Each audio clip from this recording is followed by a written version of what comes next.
Hamdan lillah wa syukran lillah ala ni'matillah. La haula wa la quwwata illa billah. Usini wa yakum taqwallah. Faqad faza man ittaqa wa man sabar. Allahumma rabbi shrah li sadri wa yassir li amri wa hlul 'uqdatam min lisani yafqahu qawli.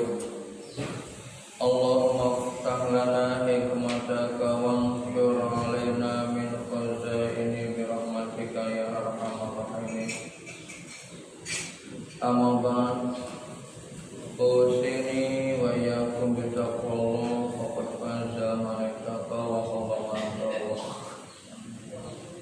Qala Allah ta'ala fil Qur'anil Azim, a'udzu billahi minasy syaithanir rajim. La yanalallaha luhumuha wa la dima'uha walakin yanaluhu taqwa. Walakin yanaluhu taqwa minkum kadzalika sakhkharaha lakum litukabbirullaha 'ala ma hadakum wa basyiril muhsinin. Faqala aidan inna akramakum 'indallahi atqakum. Wa qala Rasulullah sallallahu alaihi wasallam unzur ma qala wa la tanzur man qala. Sadaqallahul azim wa sadaqa rasulun nabiyul karim. Alhamdulillahirabbil alamin. Jamaah pengajian ahad yang berbahagia, sebelumnya marilah kita istighfar kepada Allah. Mudah-mudahan pengajian ini membawa ketakwaan kepada kita, mengajak untuk kita lebih baik lagi, dan mudah-mudahan hati kita diberikan cahaya oleh Allah Subhanahu wa Ta'ala, serta dimudahkan dalam menggapai apa yang kita harapkan. Kemudian kita bacakan suratul Fatihah untuk mendoakan siapa saja yang memang sangat membutuhkan doa kita, wabil khusus keluarga kita dan lain sebagainya. Atau mungkin karena kita banyak kesalahan kepada seseorang, sehingga kita perlu bacakan Fatihah agar mereka mendapatkan rahmat dari Allah Subhanahu wa Ta'ala. Mari kita istighfar. Astaghfirullahaladzim, astaghfirullahaladzim, astaghfirullahaladzim. Ibarat suratul Fatihah ya Allah rahmatnya paling wa syafa'atun al-Fatihah. A'udzu billahi minasy syaithanir rajim. Bismillahirrahmanirrahim. Alhamdulillahi rabbil alamin arrahmanir rahim maliki yaumiddin. Iyyaka na'budu wa iyyaka nasta'in ihdinas siratal mustaqim. Siratal ladzina an'amta 'alaihim ghairil maghdubi 'alaihim waladdallin. Jamaah yang berbahagia, ini seandainya saja kita hidup pada zaman Nabi Musa. Nabi Musa itu ketika bayi itu dibuang oleh ibunya, kemudian dipungut oleh Siti Asia, dan akhirnya diangkat menjadi anak angkat daripada Firaun. Kemudian beliau diangkat oleh Allah sebagai nabi, bahkan melawan Firaun yang merupakan bapak angkatnya.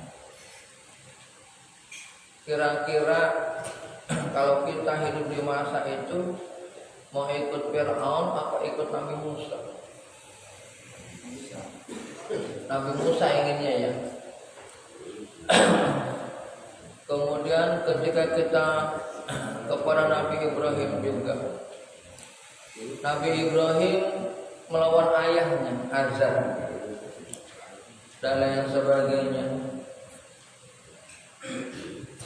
Bahkan selain Azar, itu musuh utama daripada Nabi Ibrahim adalah Namrud.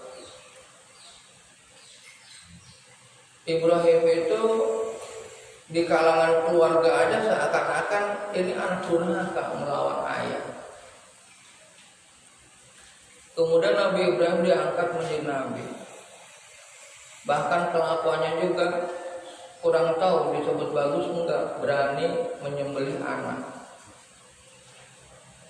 Kira-kira kalau kita saat itu apakah mau untuk mengikuti ajaran Nabi Ibrahim alaihissalam? Ya, kenapa ini perlu saya angkat?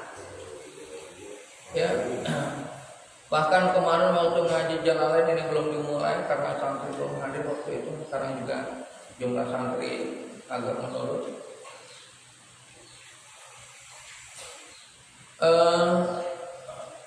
Ketika Tolot diangkat juga seperti itu. Mereka nanya, siapa Tolot? Orang miskin, gak punya jabatan, gak ada keluarga ini dan sebagainya. Sehingga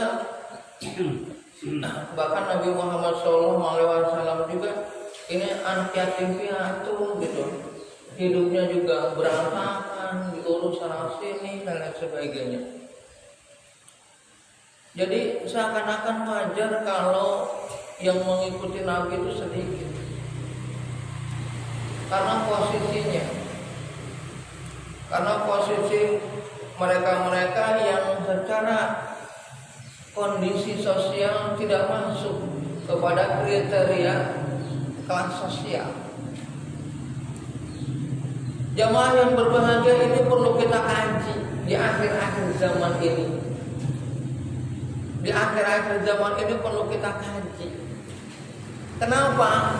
Karena dalam sejarah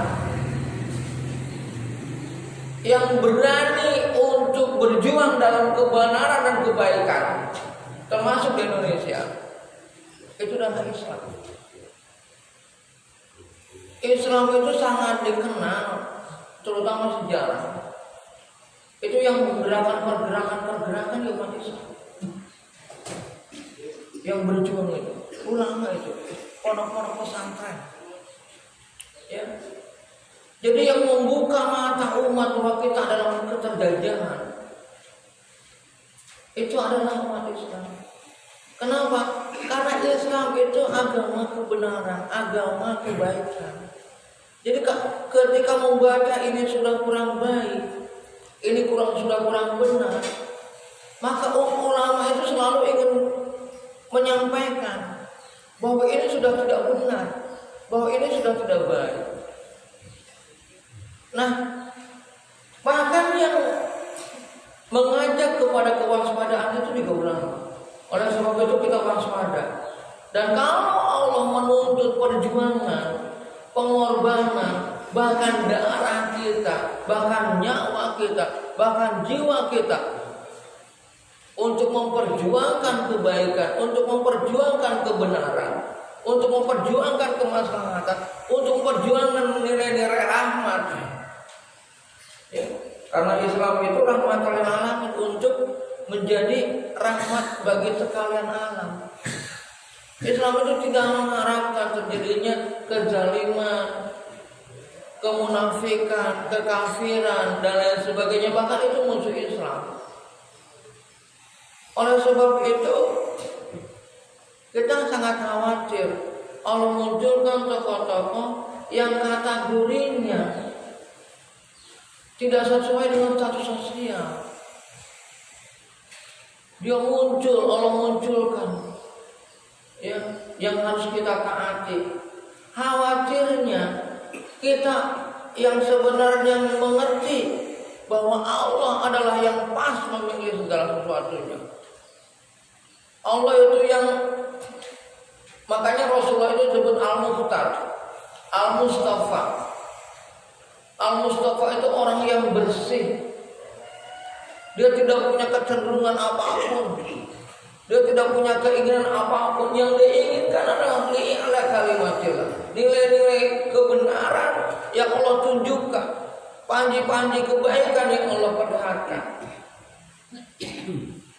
Wal mukhtar, dan yang terpilih, dipilih oleh Allah kira-kira yang tidak membawa kepentingan dirinya, dan kepentingan yang lain. Karena kalau sudah membawa kepentingan ini akan mencong, akan lain. Khawatir akan sulit dia berjuang di agama. Ya jamaah yang berbahagia, makanya kata Allah ini dalam masalah kurban umpama saja, itu Allah tidak pernah melihat darahnya, tidak pernah melihat kulitnya, dagingnya. Yang Allah lihat takwanya. Walaupun padahal persyaratan daripada kita berkurban itu harus bagus, harus lain sebagainya. Tapi itu semua tidak sebanding dengan ketakwaan kita kepadanya. Bahkan kata Allah itu, inna akramakum indallahi atqakum. Sesungguhnya yang paling mulia di antara kamu adalah orang yang paling bertakwa. Jadi yang paling mahal dalam hidup ini adalah ketakwaan dan rasa takut kita kepada Allah Subhanahu wa Ta'ala. Kenapa ini menjadi sangat penting, menjadi sangat urgen, menjadi sangat harus menjadi daya lihat kita? Jamaah yang berbahagia, setiap orang itu bertindak, berbuat sebenarnya sesuai dengan pikirannya, sesuai dengan harapannya. Nah, kalau pikirannya ini sudah bukan Allah, ya, dia tentu akan diuji. Maka jamaah yang berbahagia, kata Allah Subhanahu wa Ta'ala, am hasibtum annama khalaqnakum abasa. Satu, apakah kamu menyangka bahwa engkau kuciptakan sia-sia? Kemudian kata Allah, afa hasiban nas ayutraku ayakula amanna wa hum la yuftanun. Apakah kamu menyangka begitu saja kamu menyatakan diri beriman padahal belum diuji oleh Allah Subhanahu wa Ta'ala? Jadi manusia itu akan terjadi banyak ujian, banyak cobaan, banyak godaan. Ulama-ulama dulu sering mengajarkan kepada kita, ujian-ujian kita itu nggak jauh dari apa yang ada di kita. Atau ujian kepala kita, ujian dada kita, ujian perut kita, ujian di bawah perut kita. Ujian kepala itu kan kepala itu yang terlihat oleh kita. Jadi maksudnya itu ujian kedudukan. Manusia kalau belum diuji kan belum kelihatan gitu. Jadi kalau manusia itu belum diuji itu belum kelihatan. Tapi ketika sudah diuji, kemudian kedudukannya itu merasa terancam, merasa ini calon ada yang mau macam-macam, dia mulai itu terlihat. Makanya kenapa ujian kedudukan ini menjadi masalah besar bagi umat Islam, sehingga nabi-nabi Allah itu bermusuhan dengan orang yang punya kedudukan. Kenapa? Karena dia merasa punya wewenang, akhirnya dia mampu menggerakkan hal-hal yang perlu digerakkan untuk melawan. Ya. Sekalipun itu melawan nilai-nilai kebenaran, sekalipun melawan nilai-nilai kebaikan. Jadi sudah tidak ada patokan. Yang jelas jangan sampai kedudukan saya ini menjadi masalah, maksud saya itu tidak menjadi milik saya. Ujian kedudukan itu luar biasa jemaah. Ya. Makanya kayak Umar bin Khattab itu mengumandangkan tidak ada keluarga Umar kembali yang menjadi pemimpin Islam. Cukuplah Umar merasakan beratnya menjadi pemimpin Islam. Jadi kalau kita ini muslim menjadi punya kedudukan itu luar biasa berat, sangat berat, luar biasa. Bahkan orang-orang soleh itu ketika mendapatkan kedudukan itu yang dibicarakan utama, yang dikatakan pertama itu inna lillahi wa inna ilaihi rajiun. Ini malah petaka bagi saya. Karena orang yang punya kedudukan itu sebenarnya menanggung dosa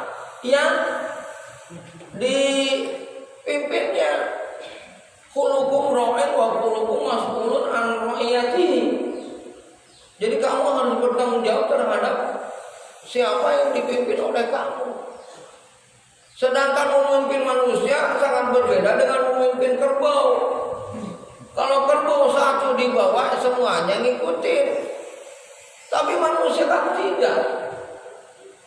Dia punya pemikiran lain dan lain sebagainya. Dia punya kondisi lain, punya prasangka lain dan lain sebagainya. Jadi kedudukan ini memang harus diwaspadai kan. Kita baru mulai punya kedudukan kalau memang semakin tinggi kedudukan saya. Intinya mah semua orang punya kedudukan, terutama kedudukan untuk memimpin diri kita sendiri. Ya. Namun kedudukan itu jamaah yang berbahagia harus diwaspadai sekali lagi.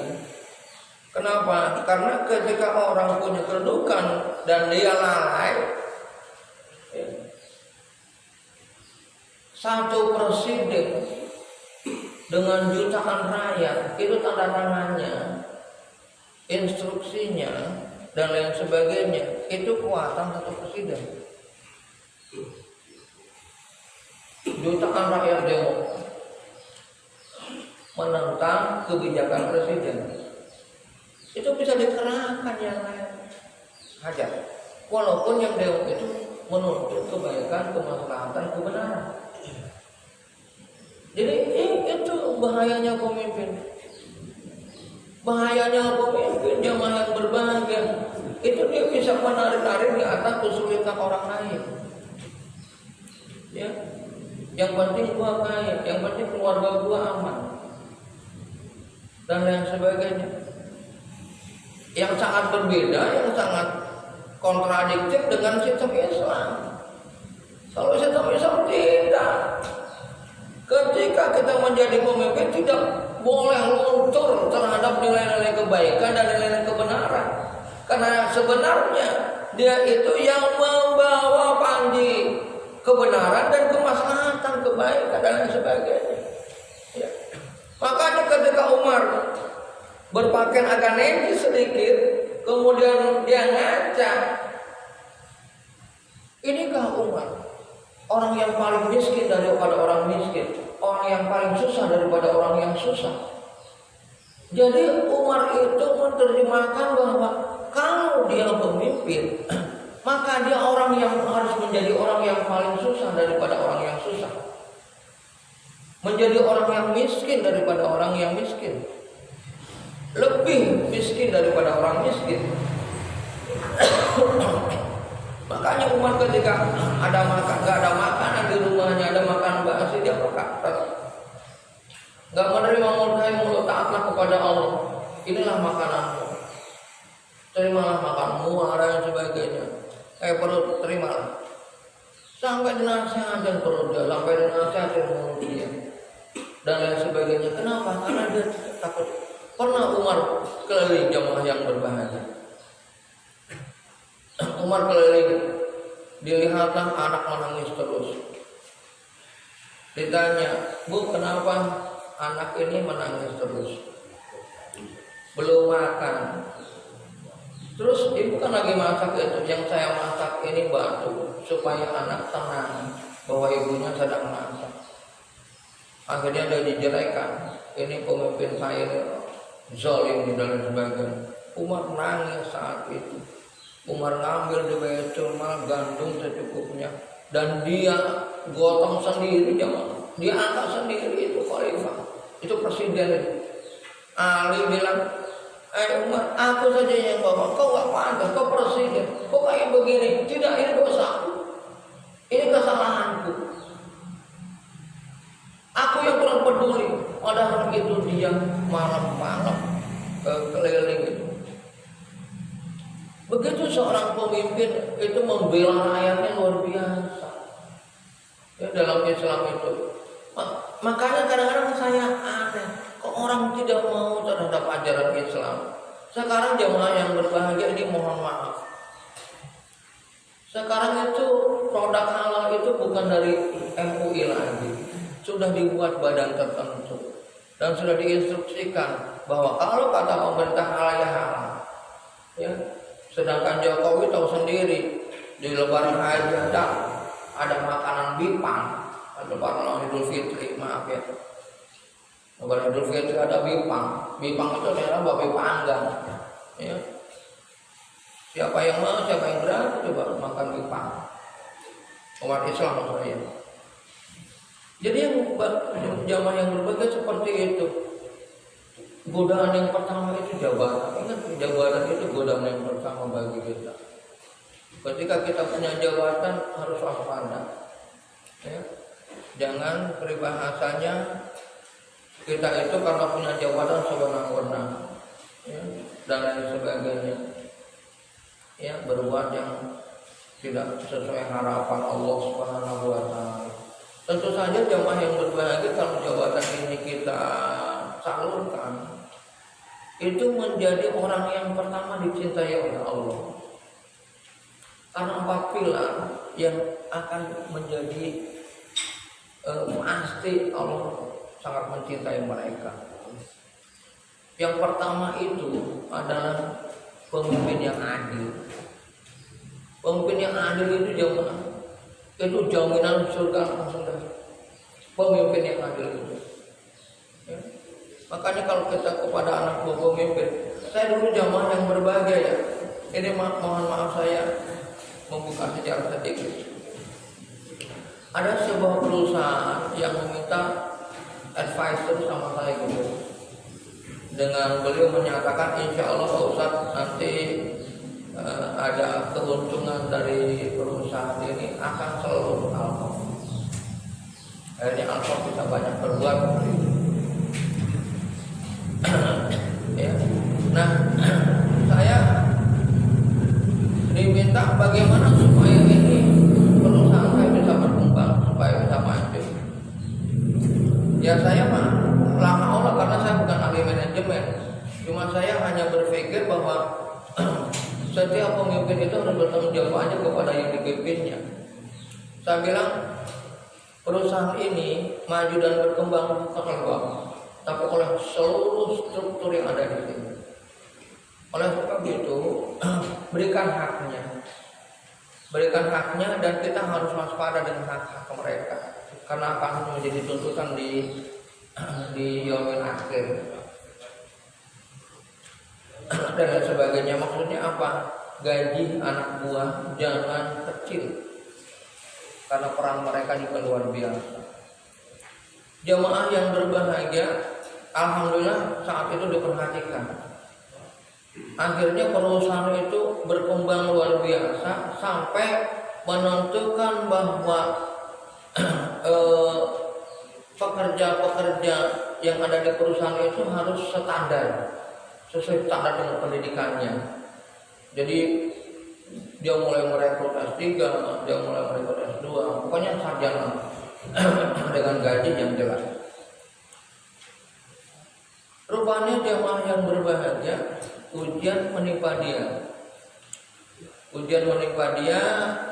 dan lain sebagainya. Saat itu dia membutuhkan dana yang besar untuk mengobati istrinya.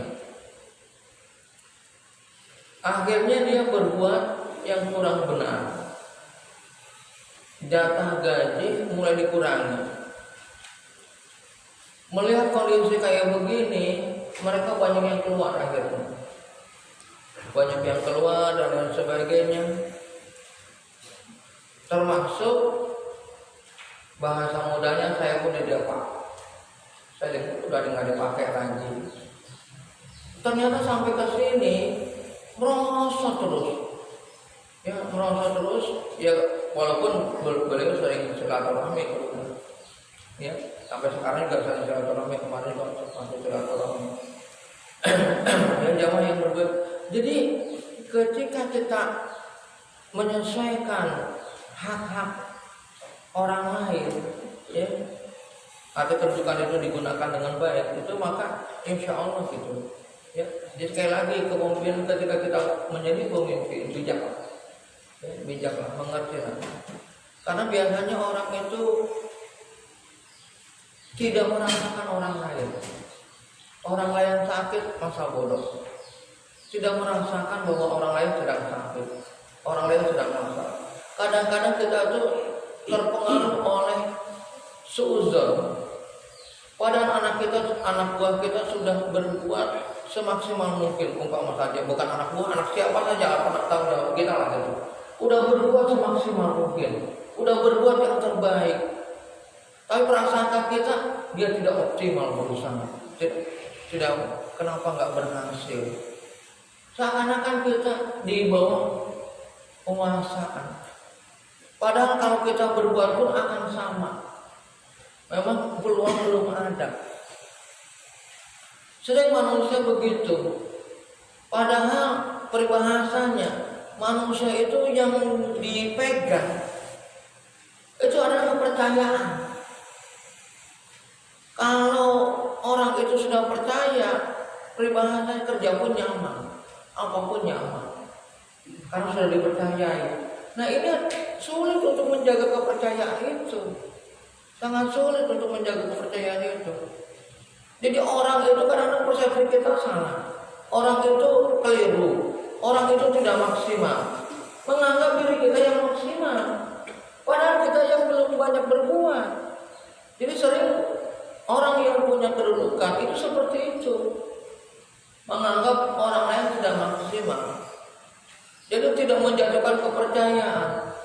Jadi bagaimana supaya lebih bagus? Ya di manajemennya, dan lain sebagainya. Ya, walaupun Alkob juga sulit untuk menerapkan hal itu, masih belum terlihat. Orang tahu manajemen juga masih kalang kabut, termasuk masjid ini mungkin. Ya, nah mudah-mudahan suatu saat kita diberikan kemudahan oleh Allah Subhanahu wa Ta'ala. Yang kedua, godaan manusia itu dada, rasa, ya, perasaan. Dada itu di tempat perasaan, rasa diri. Nah orang itu kalau udah merasa diri, ya itu repot.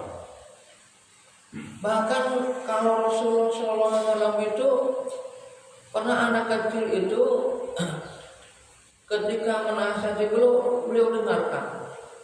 Ya. Bahkan ada seorang guru yang bilang begini, coba lihat anak kecil kan, kenapa dia tenang, kenapa dia tidak berpikir makan, kenapa dia tidak berpikir pakaiannya, kenapa dia tidak berpikir ini dan itu, termasuk masa depannya, apalagi berpikir uang. Karena anak kecil itu punya tempat bergantung. Pasti orang tuanya yang akan memberi makan, orang tuanya yang akan memberi pakaian, orang tuanya yang akan mengamankan, yang akan menjaga dia, dan lain sebagainya.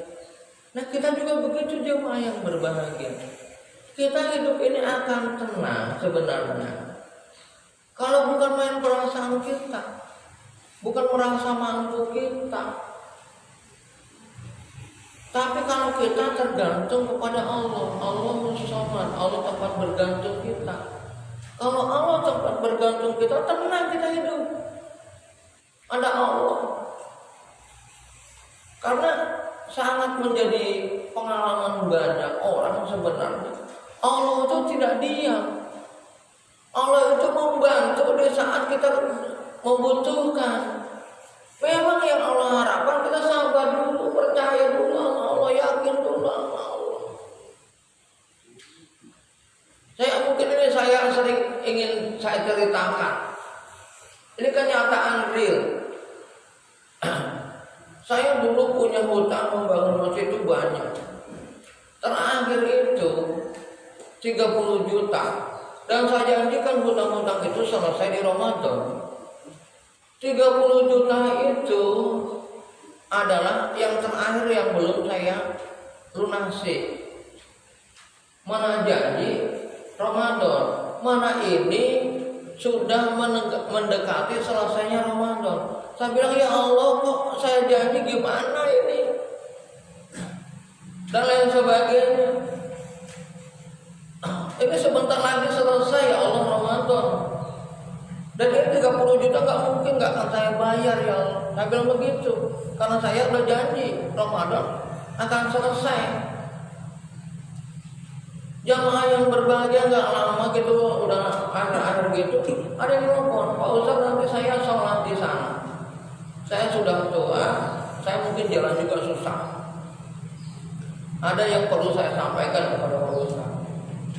Bapak dari mana? Saya, pokoknya ada keluarga saya yang dekat dengan situ. Saya sampai sekarang kurang tahu keluarganya di mana. Bawa tentengan 30 juta itu, pas 30 juta itu. Saya bersyukur, ya Allah, kau jawab permintaan. Nggak lama saya langsung ke rumahnya besoknya. Bu, ini udah ada nih, alhamdulillah 30 juta. Saya bayarkan dan lain sebagainya. Jadi Allah itu memberi kepada kita itu. Memang seakan-akan kita minta mudah. Memang Allah menciptakan kegelisahan ke kita dulu, seakan-akan begitu, supaya hati ini selalu mengingat Allah, keagungan Allah. Itu sering jemaah. Ya sering kali. Ya, dan itu banyak dialami orang. Jadi kadang-kadang orang itu nggak berani melangkah karena sujud kepada Allah. Allah seakan-akan tidak membantu.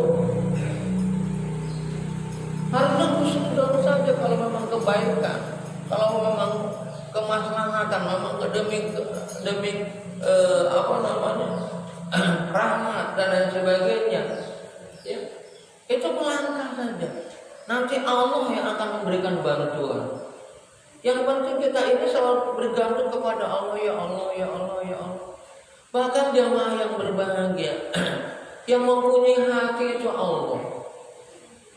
Makanya kita sering diminta, sering baca doa, ya muqallibal qulub, sabit qalbi atau sabit qulubana ala dinik. Ya Allah yang menguasai hati, ya muqallibal qulub. Kalau banyak sabit qulubana, tetapkanlah hati kami di dalam Islam, ala dinil Islam, sabit qulubana ala dinil Islam, sabit qulubana ala tauhid, sabit qalbi ala dinik dan lain sebagainya, ya. Tetapkan hati saya terhadap agama. Jadi yang memegang hati itu Allah, ya.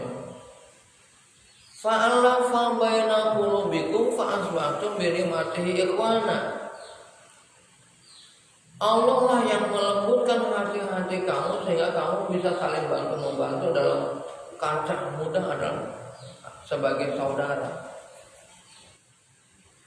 Jadi yang akan membantu kita itu Allah, yang akan menggerakkan kita Allah, yang membuat tenang hati kita. Kadang-kadang ada orang yang begini, jamaah yang berbahagia, ya Allah saya dosa banyak, gimana ini, tapi hidupnya tenang. Mikir banyak dosanya tapi hidupnya tenang. Ya itulah Allah yang memberikan ketenangan. Ada orang yang sudah diam aja, tidak banyak berbuat, malah hatinya gelisah, malah hatinya susah, malah hatinya repot, was-wasnya tinggi. Apa yang dia perbuat?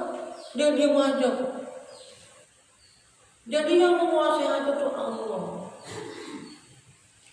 Yang jadi kita harus punya bagaimana menerjemahkan bahwa Allah itu adalah pelindung kita.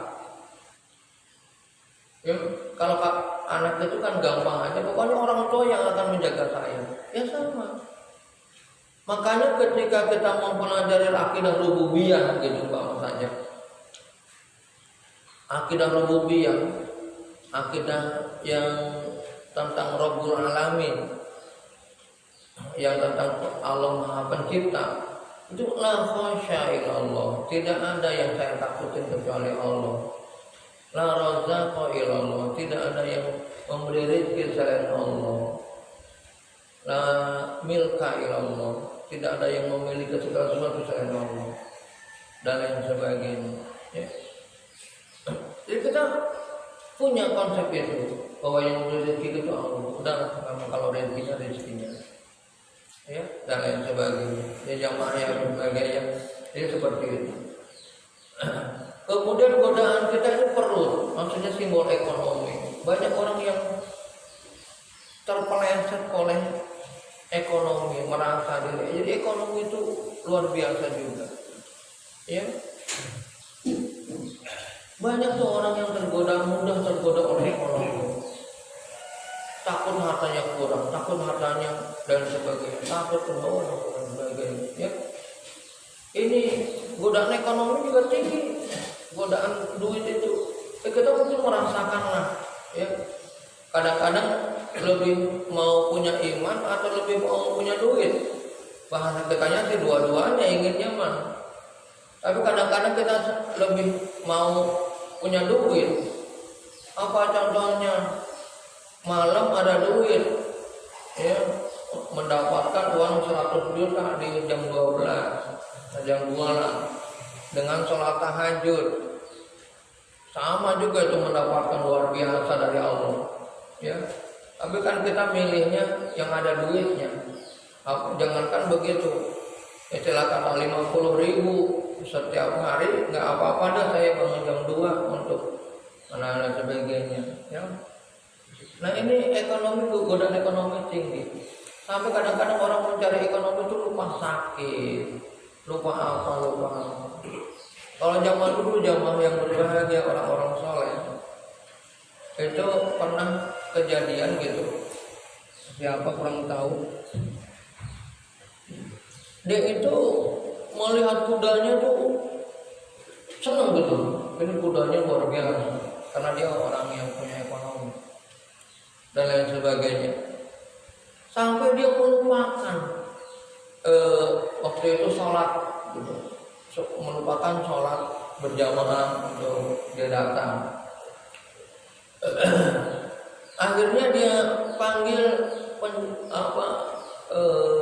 pemelihara kuda itu, tolong bawa kuda itu,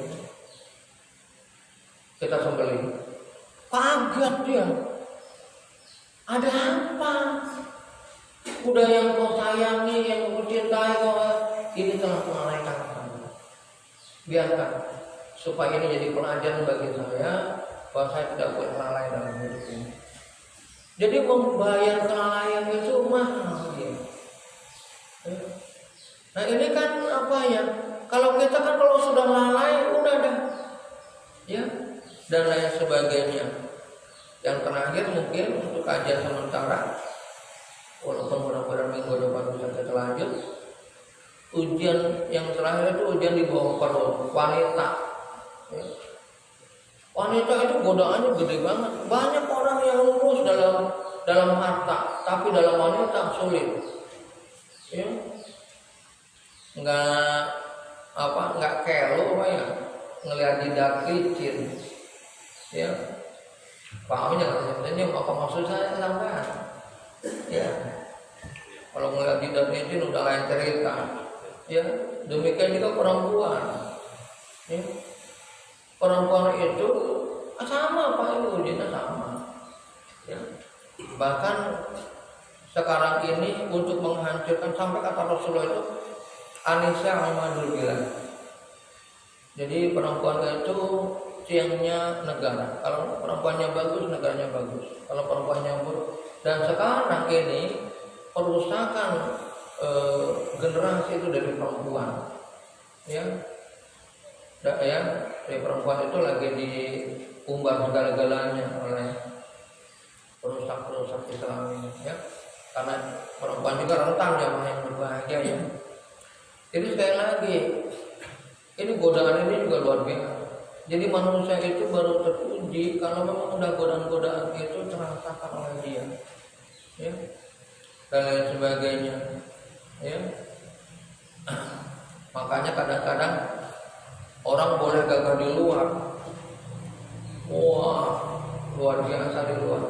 Tapi bagian istrinya ada takut banget, ya. Sampai ada istilah kata-kata Pak Amun istiqomah. Takut istri yang ada di rumah, ya. Nah, dan lain sebagainya.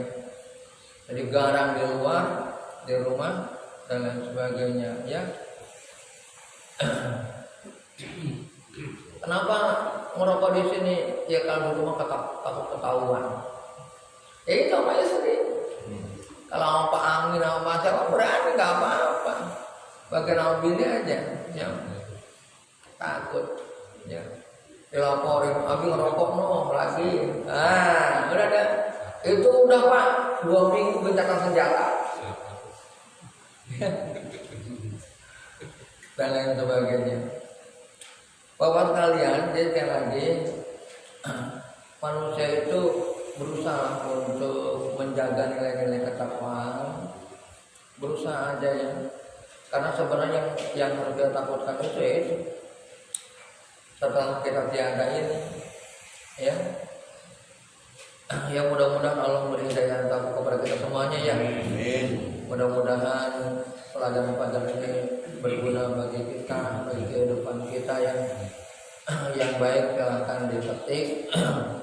Insya Allah apalagi ada karena kalau Al-Quran kalian ingatkan untuk mengamalkan Al-Quran. Kalau ada yang buruk ya namanya saya itu kesilapan banyak, dosa banyak, salah banyak, bodoh juga iya. Oleh sebab itu mohon dimaafkan dan tolong dibuang saja ya. Cukup dari sekian dari saya. Bila kita hidayah wal hidayah al-fatihah.